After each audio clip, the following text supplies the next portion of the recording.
Ce journal vous est offert par le FPI, Fonds des promotions de l'industrie, votre partenaire privilégié pour la réussite de vos projets.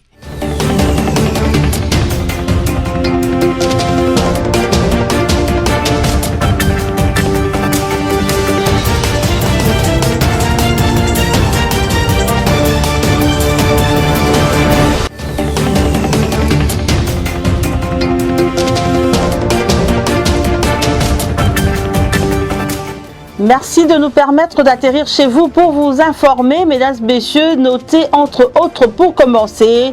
Du 15 au 16 octobre, le ministre de 13 pays membres de la CIRGL s'était réuni à Brazzaville. Cette réunion interministérielle régionale avait à l'ordre du jour, entre autres, la sécurité dans la région ainsi que l'épidémie à virus Ebola en République démocratique du Congo. Maître Pépin Guillaume Mandjolo, ministre d'État, ministre de la coopération internationale, intégration régionale et francophonie, a représenté le pays de Félix Tshisekedi Tshilombo.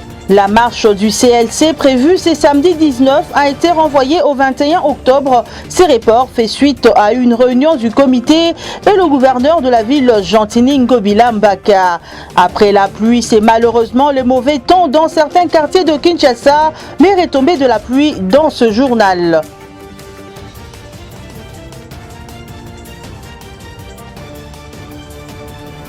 Installez-vous confortablement et laissez-vous informer par BSC TV. Le ministre d'État, ministre de la coopération internationale et intégration régionale et francophonie, Maître Pépin Guillaume Mandjolo, a représenté la République démocratique du Congo à la réunion interministérielle régionale des États membres de la CIRGL tenue à Brazzaville du 15 au 16 octobre. Au menu de ces travaux, les questions sécuritaires liées au Grand Lac ainsi que l'épidémie d'Ebola en RDC, pour ne citer que celle-là. Suivez. Il s'est tenu du 15 au 16 octobre à Brazzaville la réunion interministérielle régionale des États membres de la CIRGL. Les ministres de 13 pays de la CIRGL, dont celui de la RDC, le ministre d'État, ministre de la coopération internationale, intégration régionale et francophonie, Maître Pépin Guillaume Mandjolo ont pris part à cette activité. Cette réunion interministérielle régionale avait à l'ordre du jour la sécurité dans la région de Grand Lac, l'épidémie à virus Ebola qui ravage une partie de la RDC, pour ne citer que ce point. Le Premier ministre de la République du Congo, qui a donné les go de ces travaux, a partagé l'engagement du pays de Denis Sassou Nguesso au sein de la CIRGL à œuvrer pour la paix, le développement économique et social. Le ministre des Affaires étrangères et de la coopération du Congo-Brazzaville, Jean-Claude Gakoso, a en cette première journée invité les États membres de la CIRGL à cultiver l'unité en vue de surmonter le défi de la sous-région qui est de consolider la paix. Les travaux se sont clôturés dans un climat bon enfant. Lors de cette deuxième journée, la CIRGL a félicité la République démocratique du Congo pour les succès et la transparence dans les élections qui ont conduit à une alternance pacifique. De félicitations de la CIRGL également au chef de l'État Félix Tshisekedi Tshilombo et à ceux de l'Angola et du Congo-Brazzaville pour leur implication fraternelle ainsi que la réussite dans la résolution pacifique de questions entre le Rwanda et l'Ouganda. Le ministre d'État, ministre de la coopération, ayant valablement représenté son pays à cette importante réunion, s'est dit satisfait de l'accompagnement de la région dans les situations bonnes ou mauvaises qu'elle traverse la RDC. Ça portait sur des situations qui concernent directement la RDC, à savoir l'Ebola et la situation sécuritaire. La RDC, par ma voix, a exprimé une certaine satisfaction et par rapport au soutien de la région. Et la volonté exprimée par les chefs de l'État, Félix Antoine Tshisekedi Tshilombo, lorsqu'il a pris les pouvoirs et qu'il a été investi, il a commencé par faire la tournée régionale parce que son souci majeur était sur la sécurité. De la même façon, il a fait plusieurs tournées à l'Est, dont notamment la dernière tournée qui malheureusement a connu sur la situation d'un accident, des gens qui lui sont proches, ce que nous regrettons et nous disons aussi nos condoléances par rapport à ça. Et l'accompagnement de la communauté est tout à fait effectif, ça a été démontré au cours de la réunion et par les pratiques qui sont autour de ces activités, l'accompagnement de la région par rapport à l'épidémie d'Ebola au niveau de la partie Est, et notamment l'OMS qui est prête à pouvoir venir intervenir. Cette réunion qui a noté des évolutions positives a connu la présence du secrétaire exécutif de la CIRGL, celle de l'envoyé spécial du secrétaire général de l'ONU pour le Grand Lac, ainsi que celle du représentant spécial du président de l'Union africaine. Des différentes crises sécuritaires et politiques, entre autres celles du Soudan et de l'Éthiopie, ont été traitées. Les Nations Unies ainsi que l'Union africaine sont mises à contribution en vue de régler ces questions. Les États membres ont également été appelés à ratifier les protocoles d'amendement de l'acte constitutif de la Charte de l'Union africaine pour l'adoption du Swahili comme langue officielle. Le ministre de l'Industrie, Julien Paluku, a présenté ce jeudi devant la presse son programme de gouvernance axé sur 2 points, à savoir la politique industrielle de la RDC et les mesures de financement de petites et moyennes entreprises et de petites et moyennes industries par le Fonds de promotion de l'industrie FPI, Liévin Louzolo précise. C'est au siège du bureau d'études d'aménagement et d'urbanisme que A.G. Matembo et son équipe a défini l'objet de sa visite. Il est venu prendre contact avec les animateurs de cette structure œuvrant dans son secteur et palper du doigt les conditions de travail. La visite d'aujourd'hui est une visite complémentaire d'état des lieux. Nous avons la responsabilité de visiter les services et les structures qui nous accompagnent dans notre mission. Je viens d'avoir l'idée claire sur ce qui se mène ici comme étude. La délocalisation des camps militaires ainsi que la problématique des cimetières ont déjà été menées par cette structure. Une satisfaction pour le ministre qui voit sa mission se matérialiser. J'ai lancé ma vision de la création et de l'aménagement de Jardin des Monts. J'ai lancé la vision sur la délocalisation et l'aménagement des camps militaires, camps de police. Mais j'ai trouvé déjà des études qui m'ont précédé. Quoi de plus normal que d'accorder une audience à son cabinet de travail au cadre du bureau d'études d'aménagement et d'urbanisme pour la mise en œuvre de ces 2 projets prioritaires. L'Excellence nous a fait venir pour nous donner des instructions et des orientations concernant les travaux urgents que le ministère compte nous confier. D'ici quelques jours, nous venons de rendre compte de l'état de ces dossiers. A.G. Matembo a indiqué avoir déjà mobilisé les recettes pour la mise en œuvre de ces 2 projets importants pour la capitale congolaise. Le ministre d'État, ministre de l'Urbanisme et Habitat, Puisse Mwabilou, a promis aux agents de la Société commerciale des transports et ports SCPT de s'impliquer dans les dossiers de spoliation de sites de cette entreprise. C'est ce qui justifie l'audience qu'il a accordée mardi dernier à l'intersyndicale de la SCPT ex-ONATRA. Liévin Louzolo était présent pour le compte de BIC-TV. Suivez. Selon les services de communication du ministère d'État en charge d'urbanisme et habitat, la délégation est venue exposer au ministre d'État, Mwabilou, les dossiers de spoliation des sites appartenant à la société par des tierces.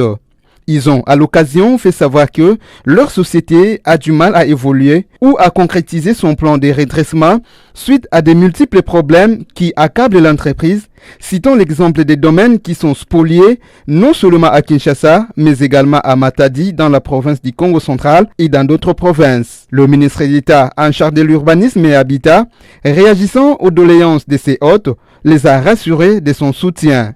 Vous pouvez vous rassurer, nous trouverons bien une solution idoine. Je reste au service de la nation. Je le devoir de remplir les missions que le gouvernement m'a assignées, et cela dans le strict respect des lois du pays, a fait savoir le ministre d'État, Puisse Mwabilou Mbayou Mokala. Dans les buts de valoriser la culture congolaise, le Sénat de la RDC, sous la conduite de son président, l'honorable Alexis Tambo Mwamba, a ouvert une galerie d'art dans ses couloirs où sont exposées les œuvres des artistes congolais. Josué Kalamba. Sous l'impulsion de son président, l'honorable Alexis Tambo Mwamba, le Sénat de la République démocratique du Congo a ouvert une galerie d'art dans ses couloirs pour une exposition permanente des œuvres d'artistes congolais. En présence de son prédécesseur, Léon Kengo-Adondo, Alexis Thambou Mwamba a affirmé que cette exposition permet de valoriser la culture du pays. Honorable Président Kengo, avec mes remerciements pour avoir pris le temps de venir assister à cette cérémonie. Vous avez honoré une institution que vous avez placée à un niveau extrêmement élevé parmi les institutions de notre pays. Je vous remercie au nom de mes collègues du bureau d'avoir pris le temps de venir ici. Alors, chers collègues sénateurs, messieurs le ministre, que j'ai invité avec une arrière-pensée quelque part, parce qu'il aime aussi les arts, je voudrais dire qu'un peuple qui n'a pas de culture n'a pas sa place dans le concert des nations. Et c'est pour cette raison que, monsieur le directeur général de l'Académie, je vous ai convié et je vous ai demandé si vous pouviez accepter que les œuvres de nos enfants soient exposées de manière permanente ici au Sénat. Ces œuvres, pour votre complète information, restent propriété de l'Académie des Beaux-Arts et de leurs auteurs. Je signais avec le directeur général de l'Académie une convention qui prévoit que nous offrons la galerie, les œuvres restent propriété de l'Académie, mais nous avons édité pour les auteurs de ces œuvres un premier catalogue qui reprend tout ce qui sera exposé ici. De cette façon, lorsqu'ils auront des visiteurs à l'Académie des Beaux-Arts, ils pourront également leur dire « Nous avons également ces œuvres qui sont exposées au Sénat ». Tout à fait autre chose. Dans ces journaux, Martin Fayoulou et la dynamique pour la vérité des urnes disent non à la démarche empruntée par le groupe parlementaire MS-G7 proche à Moïse Katumbi en ce qui concerne le choix du porte-parole de l'opposition. N'est-ce pas, Placide Kisselo? La dynamique pour la vérité des urnes DVU n'approuve pas la procédure que propose le groupe parlementaire MSG7 en ce qui concerne la désignation du porte-parole de l'opposition. Cette prise de position se trouve dans les communiqués de cette organisation politique rendus publics le mercredi 16 octobre 2019.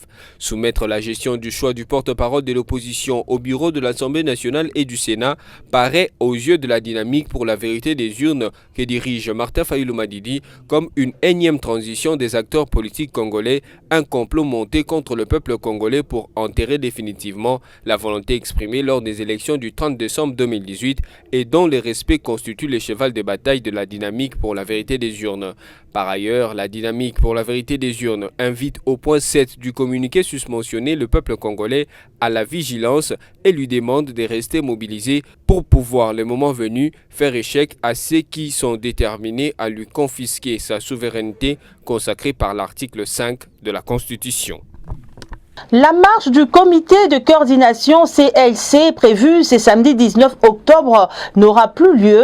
Après échange avec le gouverneur de la ville de Kinshasa, ce comité a annoncé le report de cette activité au 21 octobre. De précision dans ce reportage que je vous invite à suivre. Initialement prévue ce samedi 19 octobre sur toute l'étendue du territoire national, la marche du comité laïque de coordination CLC contre la corruption et l'impunité vient d'être recalée au lundi 21 octobre à Kinshasa. L'annonce a été faite ce jeudi 17 octobre par les coordonnateurs du CLC Isidore Ndaiwel après la réunion qu'ils ont eue avec les gouverneurs de la ville de Gentilly-Ngobila. Nous avons eu une séance de travail avec les gouverneurs. Nous nous sommes mis d'accord sur le fait que la marche du CLC a lieu le lundi 21 octobre et que nous laissons la journée du 19 octobre pour la ville de Kinshasa dans le cadre de son opération Kinbopeto, a déclaré à la presse Isidore Ndaiwel. Par ailleurs, le coordonnateur du CLC a précisé que, hormis Kinshasa, la capitale, la marche est maintenue pour ce 19 octobre dans toutes les provinces de la République démocratique du Congo.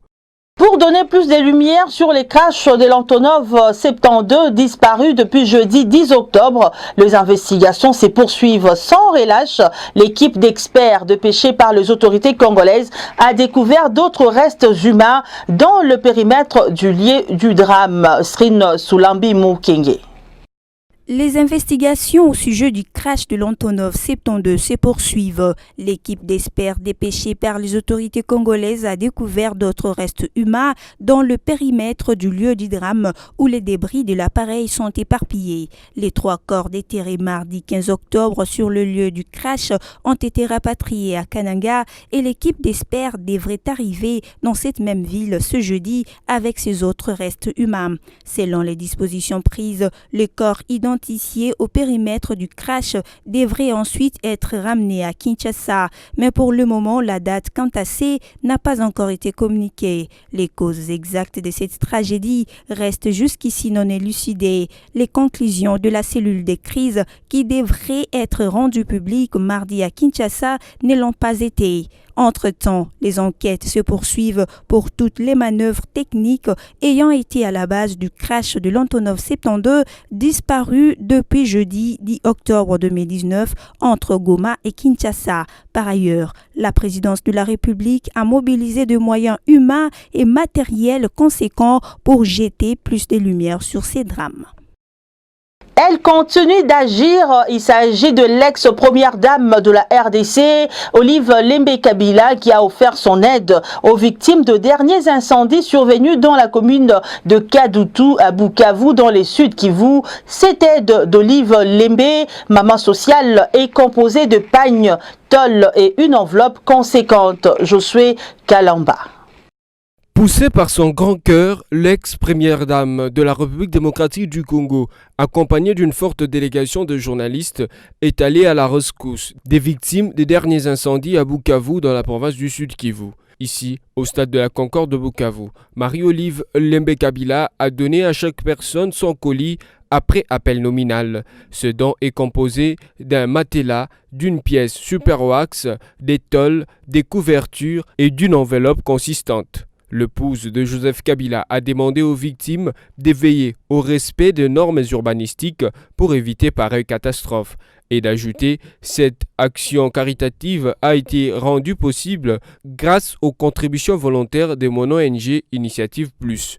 Au total, 610 000 $ américains ont été récoltés pour cette opération. Notez que plusieurs centaines de maisons situées dans les quartiers Nyamugo, dans la commune de Kadutu à Bukavu, ont été consumées au mois de septembre dernier par un incendie dont l'origine reste jusqu'ici inconnue. Nous allons parler santé dans ce journal. L'organisation non gouvernementale Médecins sans frontières, satisfaite de la diminution de cas de rougeole dans la zone de santé de Karisimba à Goma, vient d'annoncer sa décision de mettre fin à son appui au ministère de la Santé de la RDC. Sami Bossongo pour ce reportage.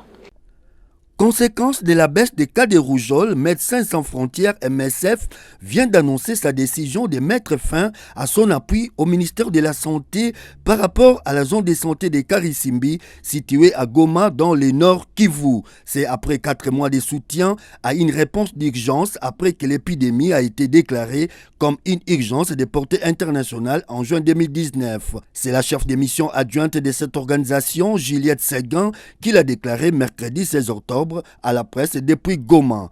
Toutes les aires de santé de la zone de santé de Karisimbi sont touchées dans des proportions différentes. MSF a ainsi soutenu la prise en charge gratuite des cas de rougeole dans les 5 aires de santé les plus touchées de Karisimbi: Méthodiste, Katoyi, Baraka, Majengo et Kassika. MSF a aussi soutenu du 21 au 30 septembre le ministère de la Santé pour la vaccination des enfants de 6 à 59 mois en cours dans cette zone de santé. Avec ces soutiens à la vaccination et à l'accès aux soins que nous avons administrés au cas confirmé, nous avons l'espoir que l'épidémie sera maîtrisée complètement dans cette zone de santé et le ministère de la Santé est en mesure de prendre en charge des nouveaux cas vu les niveaux épidémiologiques qui s'est nettement amélioré, a déclaré Juliette Séguin à cette occasion. C'est l'épilogue d'un soutien commencé en juin avec la prise en charge d'environ 1600 cas, dont plus d'une centaine de cas compliqués dans la zone de santé de Karisimbi. C'est après vaccination de 82 491 enfants sur les 96 396 ciblés. Toutes les 26 provinces de la RDC ont été touchées par cette épidémie de rougeole en s'en tenir aux données de l'OMS du 18 août 2019. 172 des 519 zones de santé congolaises ont confirmé plus de 150 000 cas suspects. Ce journal continue lentement mais sûrement. La RDC est le premier pays d'Afrique de l'Ouest et du Centre où la croissance des enfants pose problème. C'est ce qu'a révélé le Fonds des Nations Unies pour l'enfance dans son rapport de 2019. Découvrez le détail. Des mauvais régimes alimentaires nuisent à la santé des enfants à travers le monde. C'est ce que révèle le rapport du Fonds des Nations Unies pour l'enfance, UNICEF, publié le mercredi 16 octobre 2019 et intitulé Enfants, nourriture et nutrition. Ces documents présentent un tableau sombre en ce qui concerne la situation alimentaire des enfants dans le monde. D'après l'UNICEF, il y a actuellement plus de 200 millions d'enfants qui souffrent de dénutrition ou de surpoids. Concernant particulièrement la République démocratique du Congo, l'UNICEF a constaté une certaine stagnation de la prévalence du retard de croissance avec plus de 8,5 millions d'enfants de moins de 5 ans touchés, dont 52% sont issus de familles moins prospères financièrement. Il importe de signaler que dans ces rapports, la RDC est classée au premier rang comme étant le pays de l'Afrique de l'Ouest et du Centre où les enfants ne grandissent pas bien. Dans le même rapport, l'UNICEF a fait état de près de 92 000 enfants âgés de moins de 6 mois à 2 ans ne consomment pas des aliments recommandés capables d'améliorer la croissance optimale rapide de leur corps et de leur cerveau. À la lumière de ces tableaux moins reluisants, l'UNICEF a recommandé au gouvernement congolais et à ses partenaires de concentrer les efforts dans la nutrition. Pour ce faire, ils doivent investir dans les secteurs de l'agriculture et du développement rural. Au moins 7 pêcheurs de Kavinyonge en territoire de Béni au Nord Kivu ont été arrêtés sur les eaux du lac Édouard par le milicien Mai Mai dans la nuit du mercredi 16 à jeudi 17 octobre. D'après la société civile locale, les miliciens ont emporté 7 moteurs hors bord. Suivez. Les arrestations de pêcheurs deviennent récurrentes sur le lac Édouard. Au moins 7 autres pêcheurs ont été arrêtés par le milicien Mai Mai dans la nuit du mercredi 16 au jeudi 17 octobre 2019. D'après la société civile locale, ces pêcheurs ont été surpris à bord de leur pirogue sur les eaux du lac Édouard en pleine activité de pêche.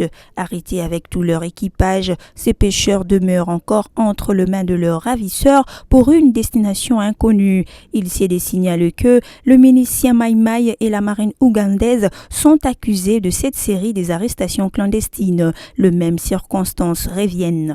Une centaine de pêcheurs congolais ont été arrêtés ces derniers jours par la marine ougandaise sur le lac Édouard et leur libération est souvent conditionnée par une rançon qui varie entre 250 et 300 $ américains. Par ailleurs, 105 pêcheurs congolais avaient été condamnés à une peine allant de 2 à 3 ans de prison par le tribunal ougandais des Katwe pour avoir franchi la frontière et pêché dans les eaux territoriales ougandaises fin juin 2018. Revenons à Kinshasa pour parler du secteur de transport qui vibre depuis ce mercredi au rythme du recouvrement forcé de la taxe spéciale des circulations. Les propriétaires de certains véhicules non en règle avec cette taxe préfèrent garder leur voiture à la maison. Conséquence, la difficulté de s'émouvoir. Suivez. Après expiration mardi 15 octobre du moratoire des 30 jours accordé par le gouverneur de la ville Gentini Ngobila, la Direction générale de recettes de Kinshasa, DGRK en sigle, a lancé depuis ce mercredi 16 octobre les contrôles de la taxe spéciale des circulations routières. Les agents de la DGRK commis à cette tâche sont soutenus et accompagnés par la police nationale congolaise. Pour plus de précision, les assujettis, personnes physiques, propriétaires de véhicules utilitaires de moins de 2500 kg sont sommés de payer 72,4 $ américains ou son équivalent en francs congolais. Pour le même engin, les personnes morales payent 89,1 $. Les véhicules pesant entre 2500 et 10 000 kg devront, eux, payer 75,6 $ pour le personne physique et 97,4 $ pour le personne morale. Pour ceux des plus de 10 000 kg, sont obligés de payer 83,5 $. La liste du tarif 2018-2019 n'est pas exhaustive. Ces contrôles a rendu difficile les déplacements des Quinois. Beaucoup des véhicules commis au transport en commun non en règle avec la taxe spéciale des circulations routières ont résolu de ne pas circuler par peur de tomber dans les filets de la commission mixte de GRK-PNC. La pluie à Kinshasa n'apporte pas que de la joie. Certains quartiers de la capitale, dont GB, dans la commune de Ngaliema, sont en pleurs suite aux pluies de ces 3 derniers jours. Route devenue impraticable avec conséquence directe la difficulté de transport. Constat fait par Stella Hachema et Abel Kassongo. Suivez. Après la pluie dans la ville-province de Kinshasa, les routes deviennent impraticables et les moyens de transport difficiles. C'est le cas du quartier GB dans la commune de Ngaliema où plusieurs habitants du quartier et ceux de ses environs ont déploré l'état de la route. Pour certains, le quartier GB est habité principalement par les autorités et ils demandent à cette dernière de s'impliquer pour réfectionner ces routes.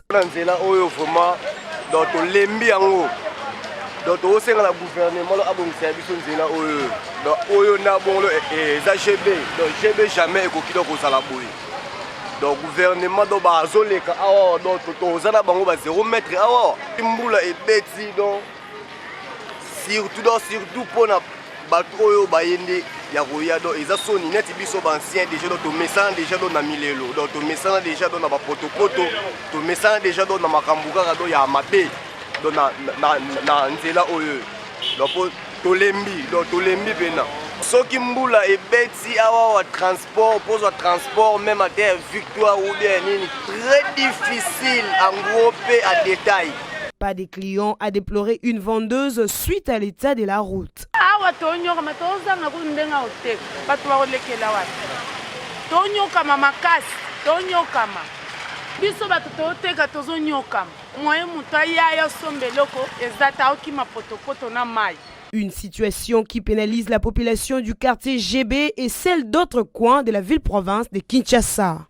Parlons sport avant de vous quitter. Les Léopards à prime sous la houlette de leur coach ne sous-estiment pas le fauve de Bazou Bangui. Ils s'entraînent de plus belle pour arracher la qualification à la phase finale du CHAN Cameroun 2020. Images et commentaires, Samy Bosongo. Après leur rassemblement effectif depuis mardi 15 octobre à Kinshasa, les 23 Léopards A' se sont mis aussitôt au travail le mercredi 16 octobre. Et ce jeudi 17 octobre, ils se sont entraînés par 2 fois. D'abord au stade de Martyr à 7h, puis au terrain Oujana sous le coup de 16h45. C'est en préparation du match retour de la dernière phase des éliminatoires pour une place qualificative à la 6e édition du CHAN prévue au pays de Roger Mila en 2020. Conscient de l'enjeu du match, Christian Sengui, le patron du staff technique des Léopards, les exhorte et les interpelle pour terminer le travail commencé au match aller à Bangui où ils ont terrassé le fauve de Bazou Bangui par 2-0. Pour Christian Sengui, qui est très prudent malgré ses résultats olympiens, ce n'est pas encore gagné. Si nous avons réussi à gagner à l'aller, les Centrafricains peuvent le faire ici, fait-il remarquer. C'est pourquoi il rassure les sportifs congolais. Nous allons essayer de ne pas douter dès le début du match pour conserver notre avance, affirme-t-il, confirmant préparer ces matchs avec beaucoup de sérieux et de plaisir. C'est ce dimanche 20 octobre au stade de Martyr de la Pentecôte que les félins congolais et centrafricains vont s'empoigner. Les sportifs congolais sont exhortés à se présenter plus que nombreux au stade pour pousser les Léopards à prime à la victoire. Ce journal touche à sa fin. Nous vous avons parlé de différents sujets dont voici le principal. Du 15 au 16 octobre, le ministre de 13 pays membres de la CIRGL s'était réuni à Brazzaville. Cette réunion interministérielle régionale avait à l'ordre du jour, entre autres, la sécurité dans la région ainsi que l'épidémie à virus Ebola en République démocratique du Congo. Maître Pépin Guillaume Mandjolo, ministre d'État, ministre de la coopération internationale, intégration régionale et francophonie, a représenté le pays de Félix Tshisekedi Tshilombo. La marche du CLC prévue ce samedi 19 a été renvoyée au 21 octobre. Ces reports fait suite à une réunion du comité et le gouverneur de la ville Jantini Ngobila Mbaka. Après la pluie, c'est malheureusement le mauvais temps dans certains quartiers de Kinshasa, mais retombées de la pluie dans ce journal. Merci mesdames et messieurs d'avoir partagé avec nous ces bonnes minutes. Les programmes continuent sur BSC TV. Juste après moi, découvrez le journal paru c'est jeudi 17 octobre 2019 à Kinshasa. Au revoir.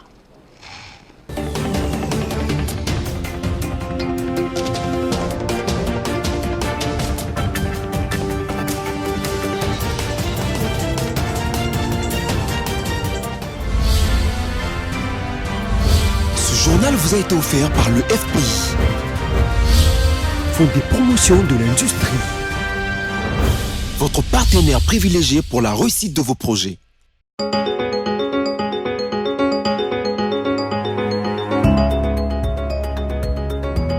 Mesdames et messieurs, lisons ensemble la presse en ligne de ce jeudi 17 octobre 2019. Félix Tshisekedi entame une tournée à l'étranger. C'est les titres du site onusien Radio Okapi. Le chef de l'État congolais a quitté Kinshasa mercredi 16 octobre après-midi pour une visite privée aux États-Unis. Après, Félix Tshisekedi ira au Japon à l'intronisation de l'empereur qu'il avait invité personnellement lors de son dernier passage à Yokohama au sommet de la TICAD. Selon sa porte-parole adjointe Tina Salama, le président de la République se rendra ensuite en Russie du 22 au 24 octobre pour participer au sommet Russie-Afrique. Lutte contre la pauvreté, Fachi appelé à placer les curseurs sur l'agriculture, note forum de ZAS. Le président congolais Félix Tshisekedi Tshilombo a lancé mercredi 16 octobre son ambitieux programme accéléré de lutte contre la pauvreté et les inégalités dans le pays. La cérémonie s'est déroulée au pittoresque lac Mavale, situé dans la commune de Mongafula, en présence d'une parterre d'invités triés sur le volet. Parmi eux, le chef de corps constitué, les membres de 2 chambres du Parlement et des ambassadeurs en poste à Kinshasa. Félix Tshisekedi précise que son programme poursuit 2 objectifs. D'abord, réduire les inégalités sociales. Ensuite, accélérer les programmes traditionnels porteurs de résultats plus lents. Convaincu qu'il ne peut rien faire tout seul, le chef de l'État congolais a dit vouloir s'assurer que l'exécutif ayant la charge de la gestion quotidienne du pays partage cette vision qui a non seulement l'ambition de soulager les Congolais, mais aussi de les sortir de leur misère chronique.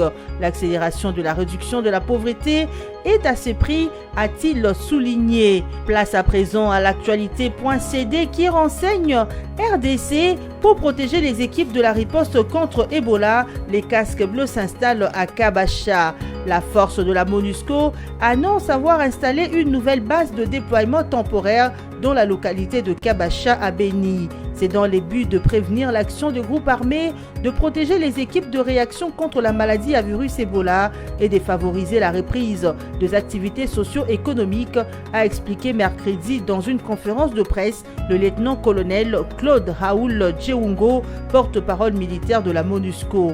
Ces déploiements s'expliquent par de nombreuses attaques enregistrées ces dernières semaines dans la région. Le lieutenant-colonel Djeungo a donné l'exemple de l'attaque perpétrée le 10 octobre 2019 par le ZADF contre les forces armées de la RDC sur la position des Moutara, 50 km au nord-est de Beni, et celle dirigée contre un camion des transports le 14 octobre par le même ZADF à Moukoko. Point final à cette revue de presse. Merci à vous tous de l'avoir suivi. Le programme continue sur BSC TV. Restez branchés.